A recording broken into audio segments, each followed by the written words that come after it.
Praise the Lord, everybody. Hallelujah. I'm going to attempt to give you some of the history of Greater Harvest from the beginning. Amen. Amen. In the late 40s, there were two young men that came from Pittsburgh, known as the Banks brothers. That's right. They came here with a group, I think they called Mary Davis Singer, and they were young men, but after coming to New Jersey, they decided to stay, make this their home.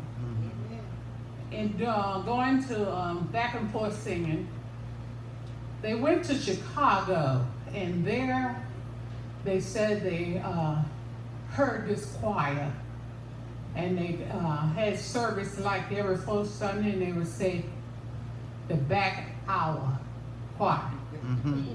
And the church is named Greater Harvest. Amen. So Pastor Bay said that he liked that name, so instead of saying the back hour, back home hour, he just named his choir Back Home Choir. And during that time, he had singers from different churches here in New Jersey.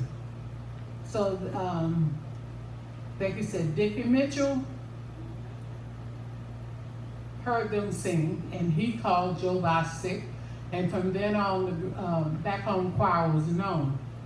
And Mark Allen used to play every day at noonday the Back Home Choir, and Janie Ross would be singing "Let Us Walk in the Light." Okay, after several months in singing, they decided to form them a church. Reverend Banks had been called into the ministry, and so they met at his brother's house, Jeff Banks. Now, I don't know the street, I don't know the month, and I don't know the date, but I'm just telling you what has been told to me. Amen. And it was 9 members, and Beverly Bond, so she said, appointed Reverend Banks, well, not appointed, but she, she made a motion that he would be the pastor. And a lady named Margaret Brown, only you older people here know her. Well, all the members that formed this church in 1957, only 2 left, and that's Reverend Banks and Beverly Bond. Everybody else has gone on to meet the Lord. In the first church, the place they had was, they said on West 10th Street, there on the corner, right near Wells Cathedral. It was on the 3rd floor. They stayed there for a while. Then they got the storefront, right across the parking lot from Abyssinia. Amen. And by the way, Pastor Banks and his brother used to play for Abyssinia. So they opened the church right across from the parking lot. They stayed there for a while. And during that time, that was the year that I came up here in 1959. And I went to this church, and I'll never forget, it was Lawrence Roberts. He was singing there that afternoon. And he was singing, "The Lord will make a way somehow." That was his theme song, because he loved to sing that. Then Greater Harvest left Bloom Street, and they went to 115th Avenue. Stayed there for a while, and then there was another group that moved up. We was on the 1st floor, moved up over them, and they decided to have service the same time that Harvest had service. So that was a conflict. So they searched around till they found this little church, a little Jewish church on New Street. They stayed there until the membership outgrew that church, because it was so tiny. Then they moved to Elizabeth Avenue. A lot of you know where that church was. It was a catering place.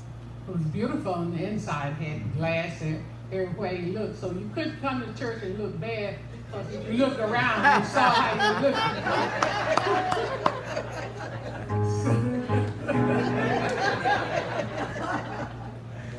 And in that first choir, I was told that the first choir was organized on Broome Street. Okay, they named it the first choir because it was the first choir in the church. So that was the name. We still had the first choir up until last year. Still got it, but we just don't. We just don't sing as the first choir. And then after moving to Elizabeth Avenue, every year in October, the Roberta Martin singers would come and run a week revival. And it would be standing room only, and they really gave a good revival. For several years, they would come. Then the Miss Stewart, well, you know what she was head of. Miss Stewart, Mother Peacock, Dorothy Dudley. A lot of you know Dorothy Dudley. She just passed. And a lot of other ladies. They was head of the building fund ministry. And I'll tell you, the chicken didn't you couldn't be around them because we had chicken. They fried chicken on Sunday, they fried chicken on Saturday, they sold chicken dinners, and Greater Harvest lived off of chicken for a long time. After staying at Elizabeth Avenue for quite a few years, then they ran into a problem. I don't know the real problem, but I would tell you no way.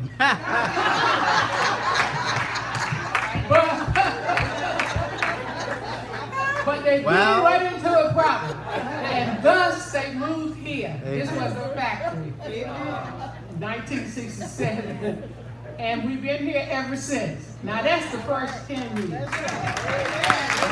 I don't know what you're gonna know by the next 10 years. That's all I know for right now.